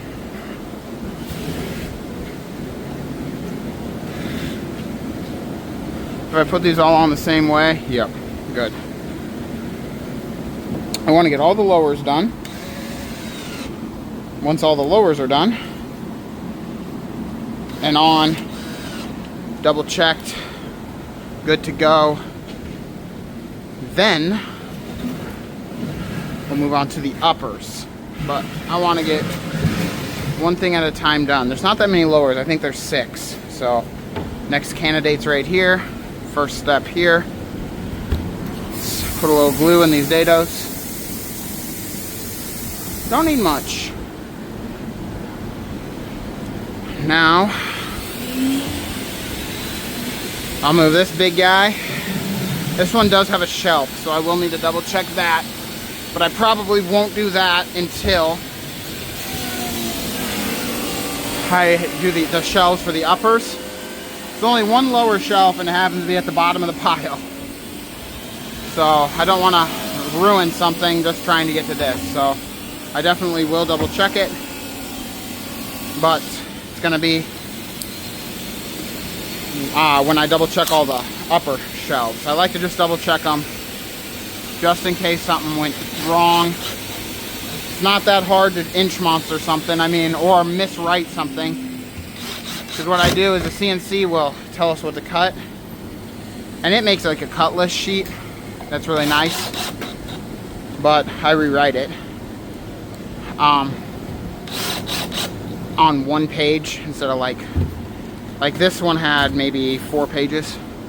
When you're cutting shelves, man, you just want to cut. You don't want to be flipping through pages. So I do want to double check that everything's fine, just to make sure I didn't make a big mistake or something dumb. Okay, that one's good. On the lowers, I start at the top. If there's any inconsistencies, I want it at the bottom. Not that there would be or is, but I want the top perfect because obviously the counter sits on the top. This dado is tight. That's good.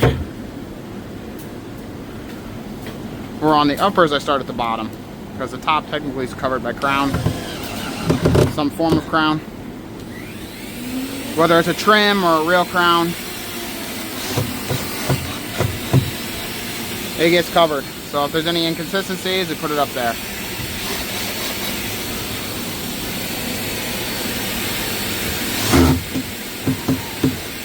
Sherwin Williams commented on our Instagram.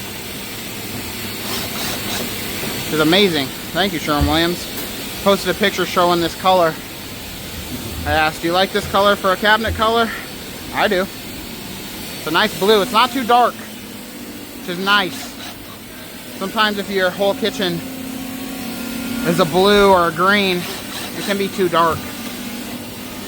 Not this case. This is going to look really nice. So thank you, Sherwin Williams, for commenting that they liked it. So I want to pull that top and bottom, I think, a little. Can't get a little tighter. There we go. Something like that. Something like that. Go right here, maybe a little. Okay. Let's see if that did it. A lot better. Okay.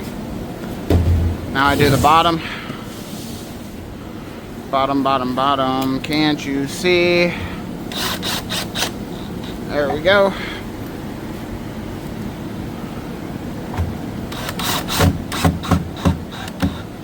Perfect. And another one. This is the only lower with a shelf. I know I said that before.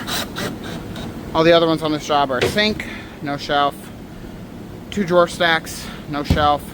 Trash unit, no shelf. Lazy Susan, no shelf. Lazy Susan unit instead. Once in a while, a client will choose to do a shelf over a Lazy Susan unit.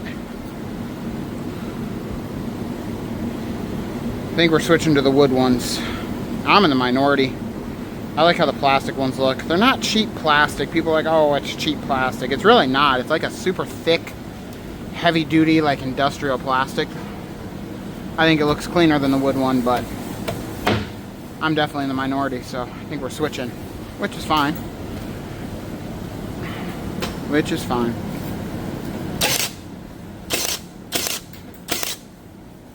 Put our toe kick in. Sure it's flush. I do not screw the toe kick or those top boards on. I brad nail them because the 1/2 inch can kind of splinter up if it's not in like a complete dado like channel on both sides. So that is one thing different on the 3/4 than the 1/2 inch. I have those 2 lowers done on my Bang Energy and our Craig screws. Love you, Craig. We bought these obviously, but good brand. They're in the same town we are. Those 2 are done, besides double checking the shelf and measuring. I'm gonna do this one. Those 2, 3, and then once that's done, we'll double check all the measurements, send them to the side, get them out of here. We'll start doing the uppers. I have our lowers for the most part completed. They all need double checked.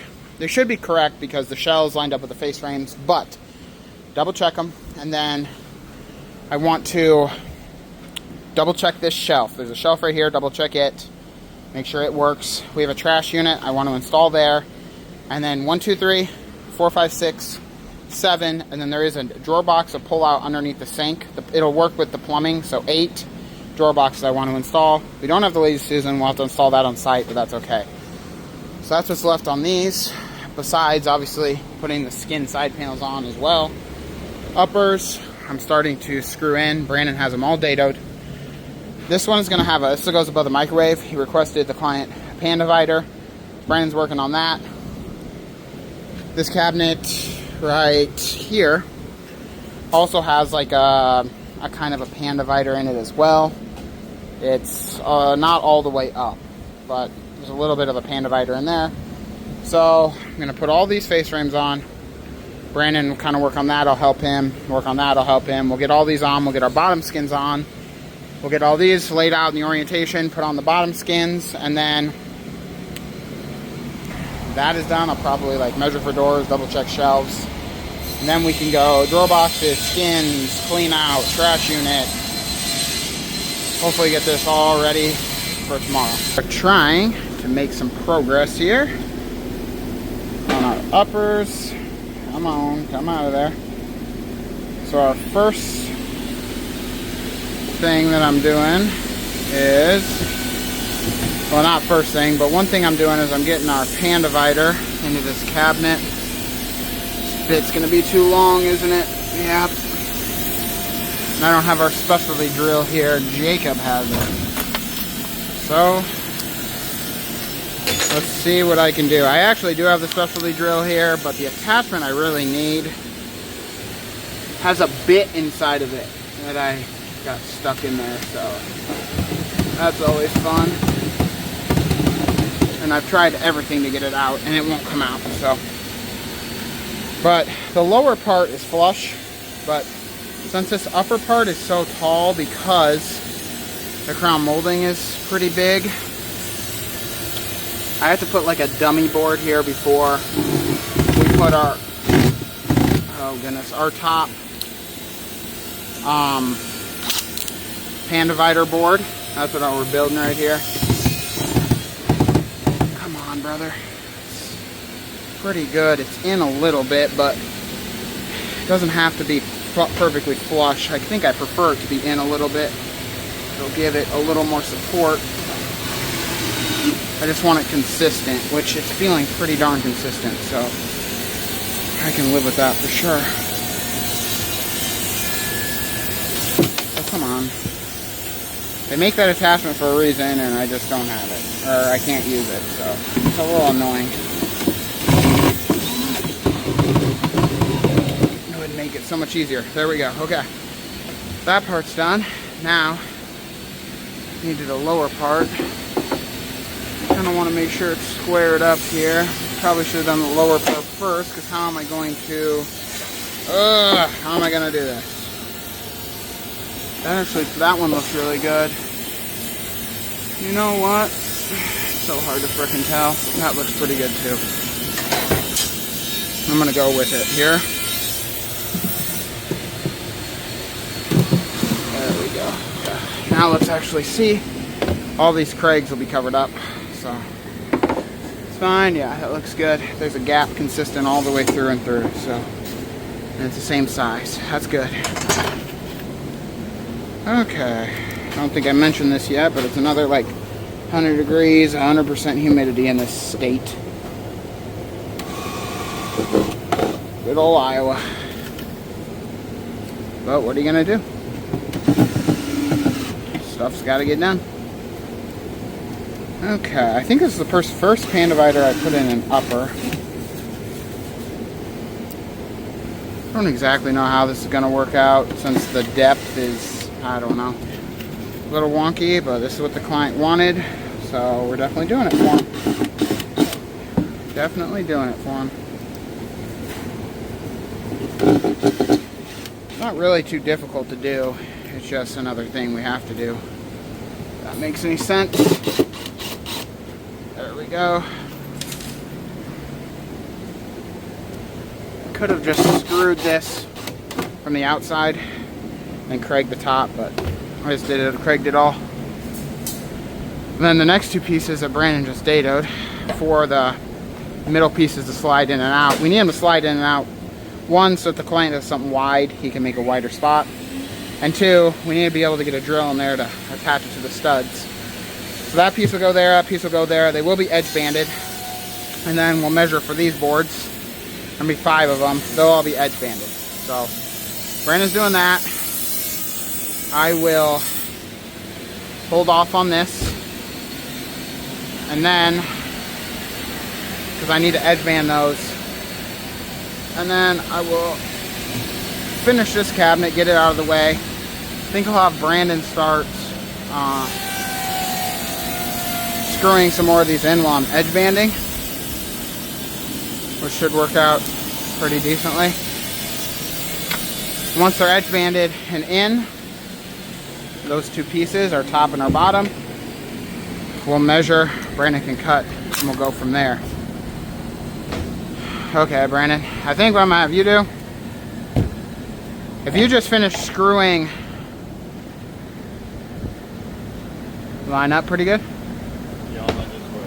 I think they're fine. If you screw this off, start the next one, I'll edge band this, see if they fit, and then I'll figure out what else we have to cut.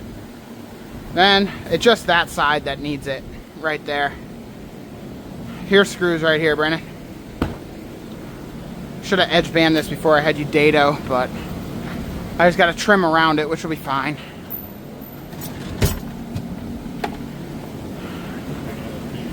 No, God, no. I've done this before. I just always get ahead of myself when I make these. And then I always say, why did I do that? But it is what it is. Hey, What up? What up? we line the bottom. Bottoms, yep, on these guys, yep. Okay, let's cut some edge banding. Only one side needs it. One side of each piece. The other side will be on the back. You'll never see it. Do a little cut. What up? Did it go through? It's fine, just back it out. I did it on one already too. Just back the screw out a little bit and just be careful on the other ones. It'll be fine. I think our Craigs I made our Craigs a little deep. It's just fine. Again, we touch up and we do it all, so we'll make sure it's perfect for the client. I think I'm going to try to save me some time and just edge band the one side that I need exactly perfect, so I only have to cut one side off. That way if I cut it kind of crappy, you'll never see it. So I don't want to get the big edge bander out for this. Probably could, but the time it warms up, just almost isn't worth it. Even though there are quite a few pieces to edge band on this one. 7 in this cabinet, these 2, and then there's going to be 5 dividers. So I probably could, but not today.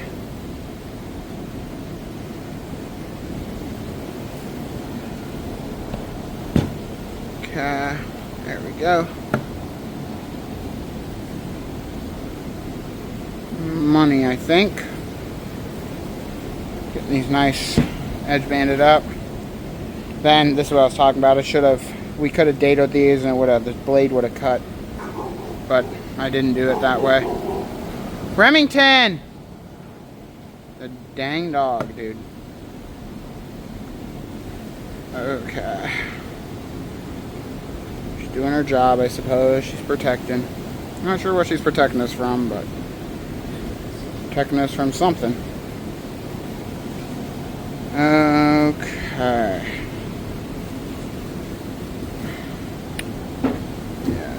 Wanting to slide around, which is one reason why you normally don't do it this way.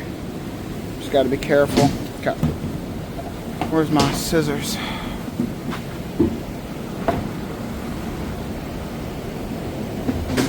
I'm gonna trim these. There we go. Trim. Then I'll go back through, let the glue set for a minute. Hit it with a little more heat, just make sure it's on there. I'll do the next piece, and then this piece will be cooled.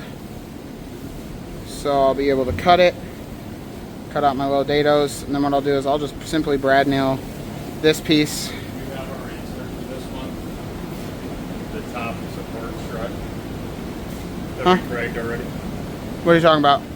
This one's gonna have a piece that goes on the top, right? No, I don't have that one. This one, it's this way right here. Oh, it's this cap? Yep, Alright. yep, and I got it in, yep. That one should be nothing. So just set it, so what number is that? Do you have that Sharpie? So what I do is take this. So you can like line the uppers up, Brandon, like maybe, well, you could line them back up in that line. But just put, so this is 2, just put a 2 on the bottom and put the bottom up. So that way we know when we do our bottom skins, we can just cut, you know. This one is, yeah, put them all on their top. This is the microwave. Not say number 5? Yeah. Yes, yep. So this one's gonna be a pack out microwave. Okay, this one should be good to go for right now. Now we need this one. Look, getting the side that looks better. They all look really good though. Little heat, kind of go nice and slow.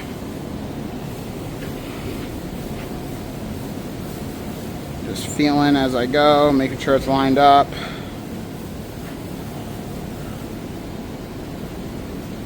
Jacob's taping, another reface job.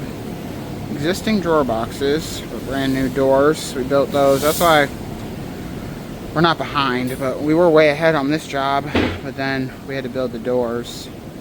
Built those on Friday, and they're getting sprayed right now. Color called Egret White. We've been doing that color a lot recently by Sherwin Williams. That's why I feel like we're behind. We're not really behind, but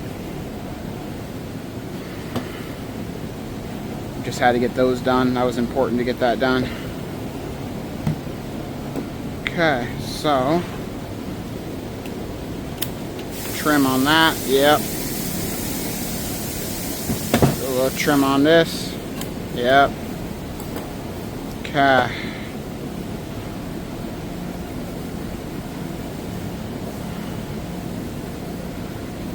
Boom. Another one bites dust. Okay. I'm going to unplug that, but I am going to keep it out because we are definitely going to need it a lot more, sadly. Now, where's my cutter? There you are, my little sandpaper. I'm going to cut the other side, and it doesn't matter if it's good or not. That's why I overhung this side, but I mean, I want to try to make it good, but it really doesn't matter. You'll never see it. Could just rip it to shreds if I want to. Don't want to though.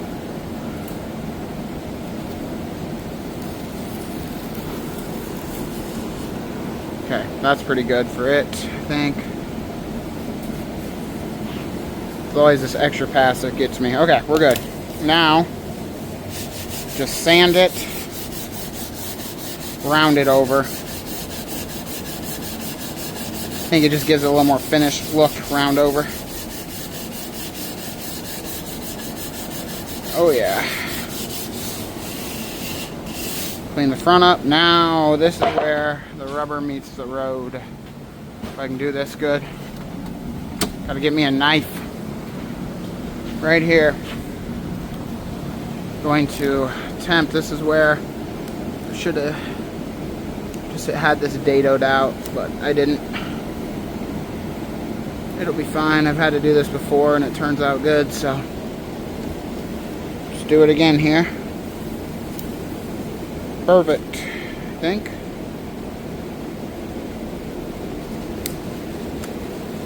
Just don't want to leave any amount, anything in there, because as we slide those pieces in and then out again to install the cabinet and then back in, what I don't want is anything to peel up because it catches.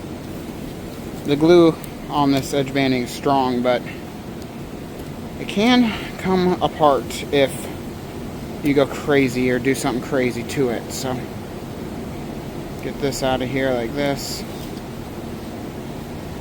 There we go. Yeah, that looks really good. Oh, come on, brother. Sand these down, make sure those interior have nothing. Kind of sand this down here too.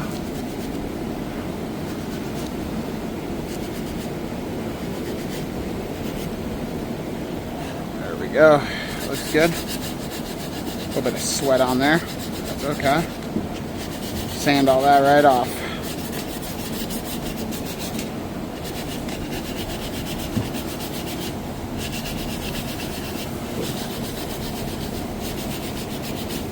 Then all I'm going to do for this is simply brad nail it in. Use a little color match putty. You never see the brad nails. To our top and our bottom. In theory, it should fit as long as we clear this dust out of here. There we go. Just like that. So that's our bottom piece. Top piece will be the exact same. Brad nail to this sub piece, and then we'll create our boards in the middle. Edge band those. Should be good to go for this. We have our microwave cabinet with our removable pan divider pieces. Inside of this cabinet, equally spaced, about 4 3/8 in between each one. If the client wants to remove one, they definitely can. If they don't want to remove it, awesome. We will remove these to screw this cabinet in. That's why we dado them in like this. Edge band everything, put them in there. Again, if the client wants a bigger space, they can. Just gives them the ability to do so. Now, this cabinet has one as well, but it's going to be like for, this one's more for pans. This one's more for like cookie sheets over there. This one's more for like actual like pans on the stove. So I think we're going to try to do the same, maybe 5. We got to do a little measuring, see. Might end up being 4, but we have 1, 2, and the corner cabinet left to put on. Pan divider, bottom skins, double check all of those, double check all of these, get all those set up. Once that's done, I'll measure for doors. Brandon go to lunch, and then when he comes back, we'll install trash unit, double check all the shelving, and then start installing drawer boxes and side skins. We're on to cutting out these shelves right here. I'm doing the last one. I measured the total amount that I needed. 22 3/4, took an 1/8 off each side, so I square cut them 22 5/8 by 22 5/8, and then I measured my angles. The best back side was 20 5/16. This front, or this side right here, was 10 3/4. Then I angle cut it with my small little Milwaukee M12 skill saw. Checked it. It worked, and I made a template, or I'm just tracing now, and now I'm cutting again.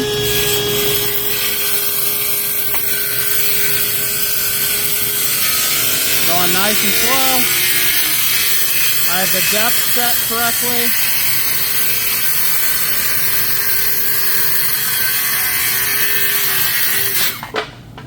Depth set correctly will help it not chip out on the back as bad. Didn't at all, so that's good. And will help the blade not bind.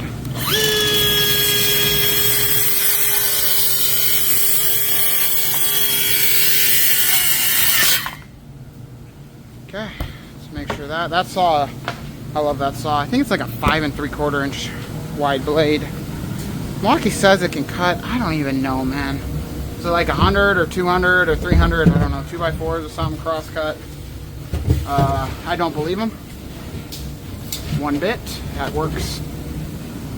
See what the battery's at. Just off of 8 cuts. 4 of the cuts are so small.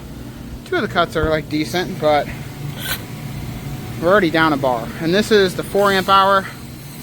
We have a bunch of 5 amp hour batteries. I think the 5s are the biggest they make now. They used to have 6s. I don't know if they have 6s anymore, but this is like one of the biggest batteries, and it's already down a bar. So I don't know, but I love the saw, love it. Little fine finish blade on it. It's so small, it works amazing. I mean, we don't need big skill saws for what we do.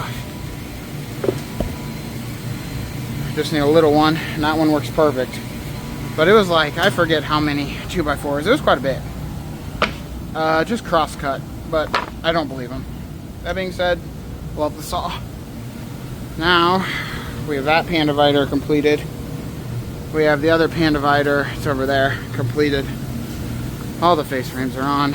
Brandon is cutting out all of the bottom skins.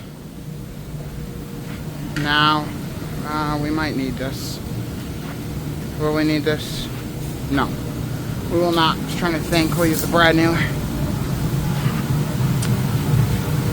We will use the brad nailer for our microwave pack out. Making some decent progress. Carl's had to grab us contact cement glue, as we have none. We have like a little, but I need to edge band these. These need clear coated, so thought I was done edge banding, but nope. Sadly, no. But these won't be too bad to edge band because they are not UV'd. So one thing I don't like about the UV material, when we edge band, it can, sometimes it'll pull up and it'll be up, and you gotta recut it. It's a big pain in the you know what. But, so I am half tempted sometimes to make all of our shelves out of this material. It's like combi core, 3/4 inch. Then you gotta clear coat it. So sometimes we make our shelves out of a million things. Sometimes we do the double, which we did on this job, the double 7/16, so we get a 7/8 inch thick shelf. We did that because we had so much extra 1/2 inch. The CNC does a great job at not wasting material, but if you cut, I don't know, 7 cabinets a month, 7 sets of cabinets a month, each cabinet, kitchen having 15 to 30 cabinets, I mean, you stack up on material. So we did, and then we just used all that for the shelves. Still good material. But most of the time we make them out of 3/4 inch UV, same stuff our cabinets are made out of. But again, the UV just likes to peel up sometimes, which is a pain in the butt. So this stuff doesn't.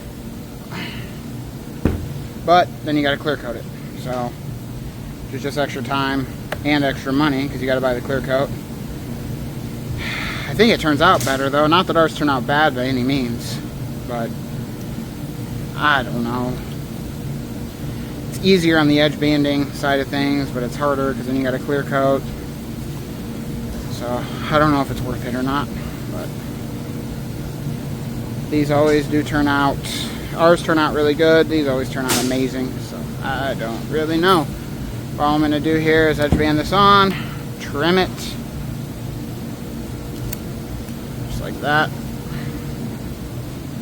and then I'll edge it with our little trimmer on the edges, and these shelves will be ready for clear coat once we get some more cement. Brandon's done cutting contact cement. We'll be able to put those on,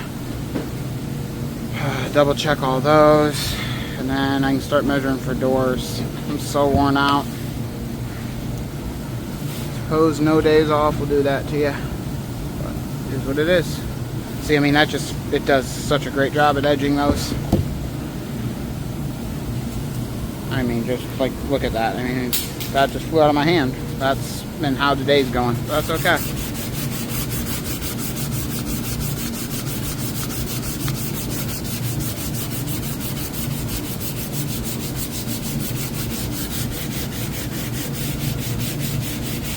Get this all done up here. It's really just getting the glue out, and then that's how it turns out. I mean, it's going to turn out amazing once there's clear coat. Some of these darker spots out of here. A little sanding. Once we clear coat it, you'll never know that I sanded it.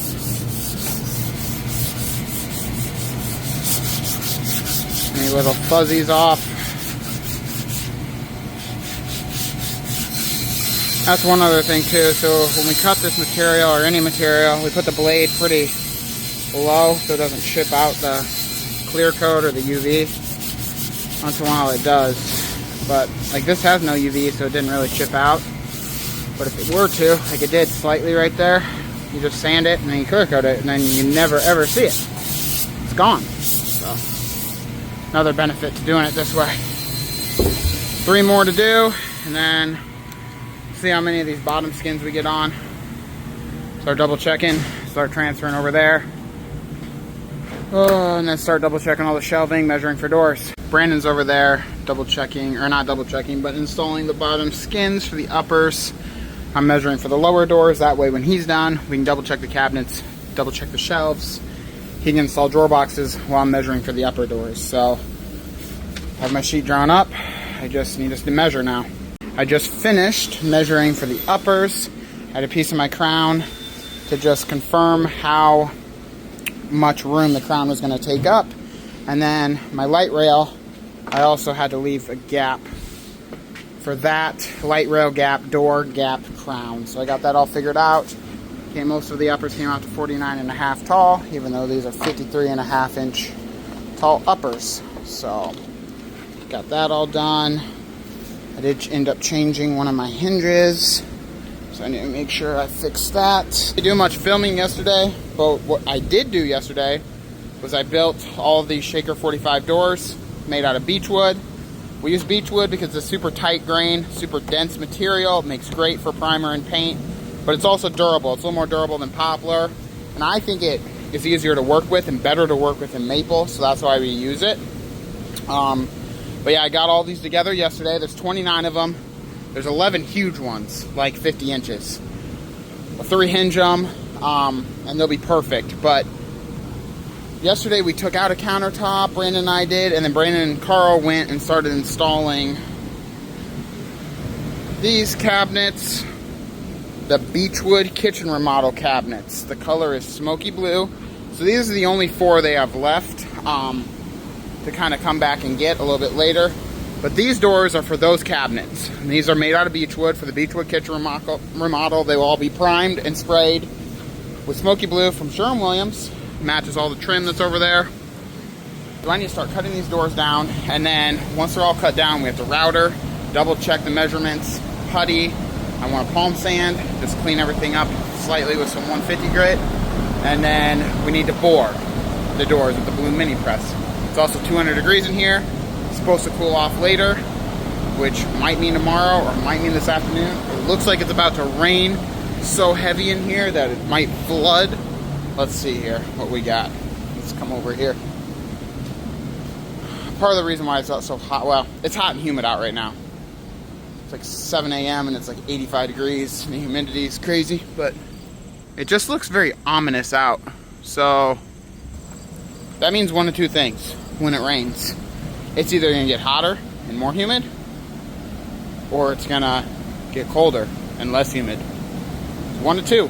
Normally it's hotter and more humid, but I don't think so, because tomorrow's supposed to be like a high of 80. So thank you, Jesus, for that, for real. Not a high of like 98. So anyway, that being said, crazy tangent, but I'm going to start cutting these doors down so we can get routering.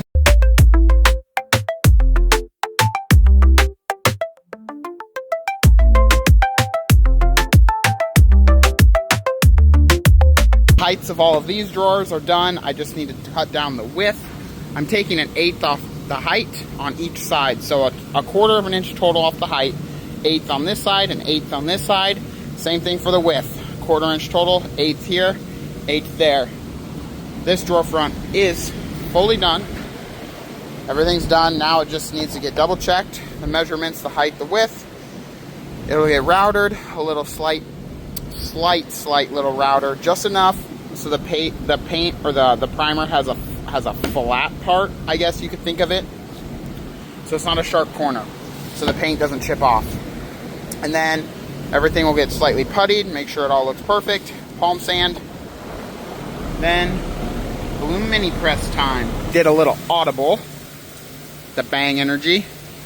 We got all the drawer fronts just completed, routered, double checked, sanded with the palm sander, 150 grit. So the 8 drawer fronts are completed. That way, camera is in shambles. Hold on a minute. Boop. That way, they're able to just start priming and spraying those. There's 29 doors. 8 of them are drawer fronts, so there's 21 that I have left to cut. But that way they can be working on those, so I can just focus here, not have to be rushed. I can cut down what I need to cut down, and then I can go double check putty, do the whole deal again, and then the extra step with the doors is the boring. But at least this way, they're able to do something, I'm able to do something. So I'm going to start cutting the upper doors down, and then I'll get back with you when it's time to router, putty, double check, palm sand, and bore. Getting ready to router the rest of these lower doors. The rest, I haven't started the lower doors. Well, I got them cut down, but the drawer fronts are done. And now I'm going to router these lower doors. That way they have even more to start priming and spraying. And then I'll move on to the big upper doors. Just doing a slight little round over, nothing like for a design. It's just for durability, really. For the paint, primer, stain, clear coat, whatever we're using for that job.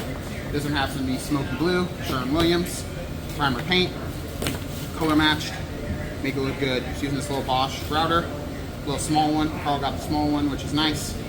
Round these all over, and then I will double check the measurements. I will slightly putty everything, and then I will palm sand everything and bore it all. So it's gonna get loud here for a minute.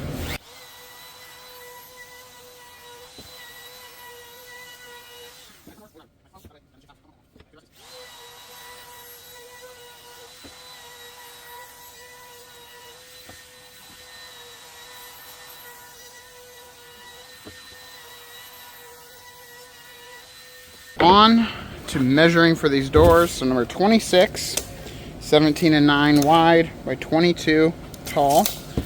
17 and 9 wide by 22 tall. And what I'll do is I'll just smear a little more of this putty in here. It doesn't really need it, quite honestly. I just want to make sure there's no little hairline anything. Not that there'd be a crack, but just in the seam, I want to just make sure that it's perfect. I mean, it 98% of the way already is, but really just want to make sure it is before we palm sand, and then we will bore. So number 29, see what we got here, 23 and like a quarter by 22. Yep. And then again, back to here, put a little bit in there. That's all there is to it. Then once I get the rest of these 3 over there done, I will move on to palm sanding. And once that is complete, I will grab the hinges from right there, and I will bore these doors with the Bloom mini press. The lower doors are double checked, they're puttied. Now let's palm sand.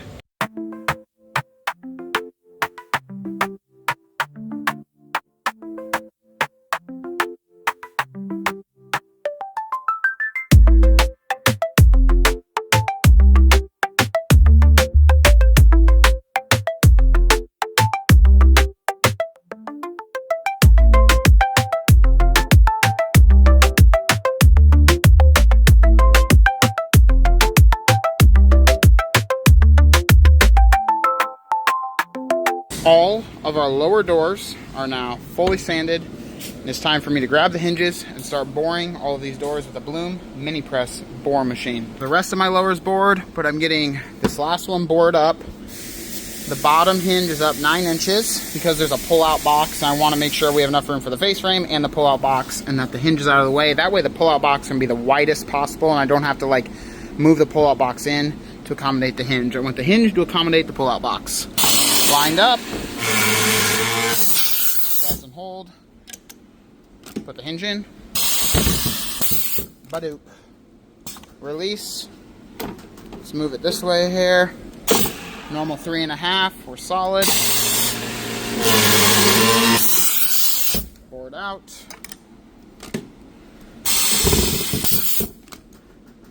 Release, bring this sucker over here. Now that should line up just like that. We need to grab our tape measure, 9 inches.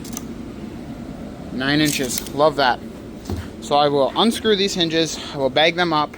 Then what I'm going to do is I'm going to get our handle order done for this. We also need a Lazy Susan unit, need to get that all texted to Carl so he's able to order that, get that off the books. The lowers, the drawer fronts are done, and then I'm going to clean up a bit. Do some stuff with the machinery really quick, take about 10 minutes, and then I'll cut the remaining uppers. I think there's 11, 12, 13, 15, so we're about halfway done right now. But yeah, I'm going to do those 2 things, inventory order for this job, clean a few things, and get going on the uppers. I got all the machinery waxed, and I have a preliminarily done the handles. We're waiting. The two sizes I wanted, they don't have in this handle or like style, but they do have two other sizes that will work, but we're just waiting to hear back. So till that's done, I have the rest of the order completed though for what we need. Lazy Susan, a bunch of other stuff. I'm gonna start cutting down these upper doors, getting them over there so I can router, putty, double check, palm sand, and bore. All of our upper doors are made, sanded, double checked. Look at them all right here, standing at attention. Last thing I need to do is bore these doors. It's raining so hard outside. I don't know if you can tell through this door, but I'm soaked. I don't know if you can't really see anything, but you can hear it. On the agenda today, I think Brandon and Jacob are going to hopefully install the final two cabinets at the Beechwood kitchen remodel, and then get all the trim done, make sure the shelving's in, maybe put in a Lazy Susan unit, everything besides the doors and drawer fronts and handles. That'll be tomorrow. Drawer boxes are already installed, obviously. They can just get last 2 or 3 cabinets in, all the trim done, Lazy Susan unit put in, and then tomorrow we're good for doors and drawer fronts and handles and touch up and all that stuff. I have to go measure for a refacing job, brand new doors, drawer fronts, and I think drawer boxes, drill, install new handles. And I'm gonna come back here, and I have 4 applied door panels that'll match the door, Shaker 45, for the Beechwood kitchen remodel that I have to make. So that's the other thing we'll have to install tomorrow. But I made it easy. I packed everything out so they can just screw it in from the back. I need to get them made. There's 4 of them. And then I need to get them primed and sprayed tonight. So it'll be a crazy, kind of long, busy day. But I need to go measure. And when I get back here, we'll start making those panels. Just got back from measuring for new Shaker 45 soft close doors, drawer fronts, new dovetailed boxes, soft close. There's going to be a weird little custom pull-out box for a cutting board, and then new handles. I think we're spraying the kitchen alabaster, doors alabaster. Waiting to see on that. But now my focus is shifting to cutting out panels for our 4 applied panels that are Shaker 45. So Brandon did the math on them. I need to cut these out to about like this, put those together, get them sanded, get them sanded there, everything double checked. Started working on our panels here. And I kind of screwed up the uppers because I failed to remember something. The top part needs to be 3.5 on the uppers. To match the face frame. So I cut it to 3.5, but I take 1/8 of an inch off. So I should have cut it to 3 5/8, which is fine. I just have to remake the piece, recoat, stick it, all that stuff. So I just need to hold off on that for a minute. I'm just gonna do the lowers here. Get these lowers in, got our panel buddies, putting a good amount of glue. Kind of leave the glue back from the front part or the inside part, because what I don't want is for the glue to get onto the panel. So we did the math, or Brandon did the math here on the actual 1/4 inch center panel. I'm kind of hoping it fits. I think he made it a little big just in case, but we'll see here. I may have to trim it. These can sometimes be the biggest pains in the butt to do because they're just big and they're just, quite frankly, they're annoying. If I'm being honest about it, but it is what it is. Client wants it, client's gonna get it. That's also annoying when the panel buddy falls out. I just didn't have it in all the way. What are you gonna do? But I gotta get these done today, so might be here pretty late. Which is fine. Gotta get done. Gotta get done. Okay, now hoping when I take it to the clamp, right? Oh, I don't have the clamp clamped in, or air compressored in. Air compressored in. That's a way to say it. I don't have it hooked up to the air compressor. I need to do that. Gotta do that. Should be wide enough. Okay. Bring this guy. Oh, what am I doing, Tyler? There we go, buddy. Get your head on straight today. Hot, humid, rainy. Crazy. Let's see if that does it. I don't think it liked it, to be quite honest. Move that up a hair, more toward the center. Still doesn't love it, I don't think. There's something a little wonky going on here. See if I can't go up a little more here. Push this all in here.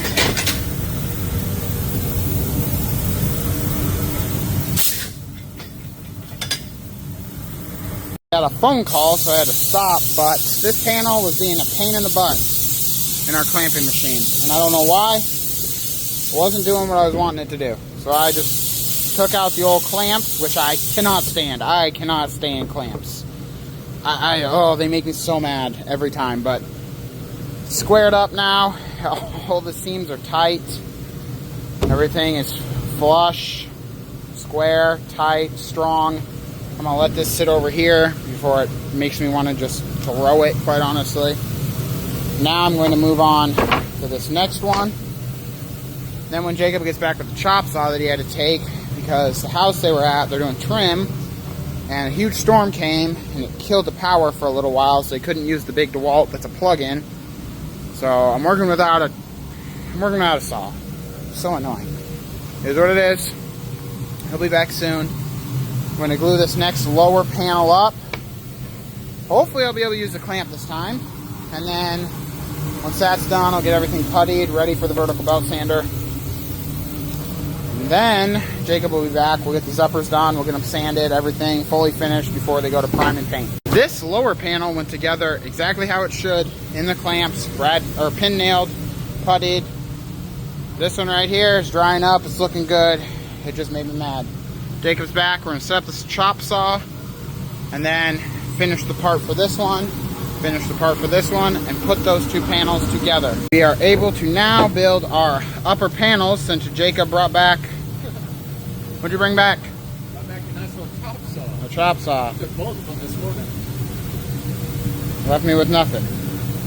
I come back from measuring. Warehouse is a destroyed mess, even though I left it perfect. I have no saw. How soon did you get running out of that measuring? Not happy about it. I saw that. The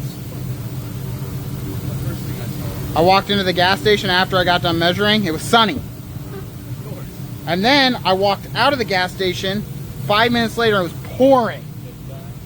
I said, I'm done with this. Oh, we need to...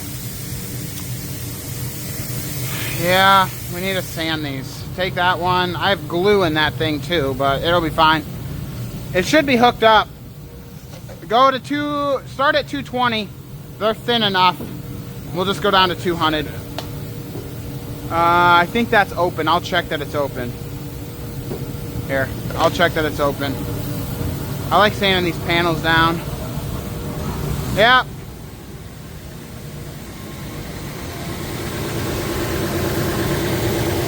It's in there, right? Because I did the lowers.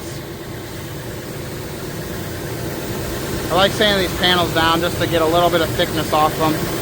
We already have a pretty wide, like on our mortise and tenon, our joint, or our seam, or our channel maybe, our dado, whatever you want to call it, I guess. It's wide, but I like to just take a little bit more. The top is what we sanded. I like to take a little bit more, just because I don't want the paint or the primer to bridge up. 210 and then 200. I don't want the paint to bridge up on there and get cracks as the door moves. With the humidity, the cold air, the hot air, expansion and contraction, that whole deal. It does happen on the inside of the house a little bit, obviously, so. I just like to get these down. I don't even know if we're taking a 64th of an inch off, quite honestly. Probably 64th. It just makes a more uniform looking gap, so that's why we do it. It's an easy thing to forget though, quite honestly, because it's just another step. Take it to 200, but it's a very crucial thing, I would argue. And then we sand it with 150. It doesn't leave any sanding marks or anything, but we do put the sanded side on the back, just in case. And then when it's on the doors, obviously you open a door, you'd see the back. I do take the palm sander and go over it. If it's stained doors, we don't do this, obviously, on the wooden plywood material. But on the stain, I don't really have a fear of the bridging. That's good. Even with clear coat, I don't have the fear. Okay, so I want that side on the back. Try to get this done before the before it hardens up, huh? And then if this one works, I'll have you cut the other one, you know? Get a good amount of glue on that thing. I think it's gonna work though. Glue that thing up in there. Again, I don't like getting it too close onto the inside though, because I don't want it to get onto the panel if I can help it. But I also want enough glue that nothing bad's gonna happen. Yeah, I'd do it, Jacob. 47 3/8. Slide that down. Hopefully this one just treats me nicely. I think it will. It looks pretty good, quite honestly. Little, just a hairline little gap right there, but I think it's okay. Let's pin nail this. Get a little pin nail, huh?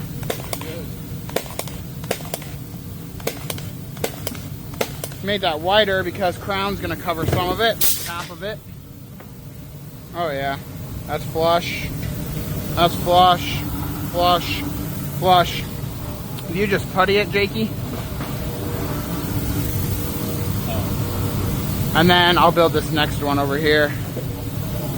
Come back over here. I'm zooming around. You guys are probably getting seasick. That's my bad. Got my helmet on. My good old helmet. Okay, so put this here. Put this here. What are we doing here? What? I mean, look at that. I don't know if you guys can see that. We finally made it through the mud. That's how they turned out. Nice gappage right there. Looks perfect. I'm gonna sand these buddies down from 13/16 of an inch thick to 3/4 of an inch thick with the wide belt sander. I don't think I'm going to use 150. Well, maybe we should. Usually, if there's only one panel, I kind of do a little cheat and I simply just do 80 and then I hit it with a foam sander, but I don't know if that's the correct move here. So we'll probably just 150 it, sand these just like normal doors. It'll save us time over there on the palm sander. We won't be fighting stuff as much. So, but these are gonna turn out looking great. And then what I do is I just prime and spray the lower part here, as you can kind of see the little notch, because we don't cut the notch on these for the toe kick. They sit flush, but there is that little notch of the toe kick that you could see. And then that's the only part on the back we have to do for priming and spraying. We do have to spray the front, obviously, just like a typical door. So, coat or two of primer and about 3 or 4 coats of product. A little witch's brew. I don't like it. I don't like Alani, quite honestly. I think it tastes... it has a bad aftertaste. I really just like coffee, but I usually drink that in the afternoon, which is crazy, but it's true. Now we'll start sanding the fronts down. Once these are fully down to 3/4 of an inch, I will cut them down. We will not router these. Think of these like a face frame, essentially. You want the sharp joint on it, and then we'll palm sand. No bore, obviously, but we will double check everything with the tape measure. I was able to get all of our panels cut. Now I'm going to sand. Then we'll double check when Jacob gets back from lunch as well. I am going to sand the back side of just this part, just because if it butts up to the toe kick, you'll see it. So we spray just this bottom part here of the lower panels. Upper panels, none of the back gets sprayed. You don't see any of it. And you probably won't really ever see the back side of this, but just in case, I want to be prepared so we don't have to just touch it up on site. That's just a pain in the butt. It's easier to just put a coat on it and be done. So sand this with some 150 grit, and then obviously we've got to sand the fronts of all of them. And then I'll be moving on. I think we're going to move on to maybe next week's project where I just measured. Carl's got to come back once he's done with his appointment. He is going to input the door measurement, so start making those. I need to do the math on the drawer boxes and start cutting those. And just kind of keep going. I don't really think we have a full kitchen remodel next week, besides like we have a refacing, but like I don't think we have custom cabinets except for one client we've done a long time ago. They want to add 2 cabinets, so we got to make that. Another client we did maybe a few months ago wants us to make a bathroom vanity, so we need to do that. Job we did a little while ago. Countertop got installed. That's nice and smooth, good. So we can finally do the appliance garage cabinets. What else? We can go install those cabinets over there. A million things that we got to do next week. So no full big cabinet job, but we can go install those. So we're gonna get these sanded, double checked. Our applied panels are now fully ready for primer and paint. These are how the Smokey Blue Shaker 45 doors are coming out. Nice and clean. So those are coming along awesome.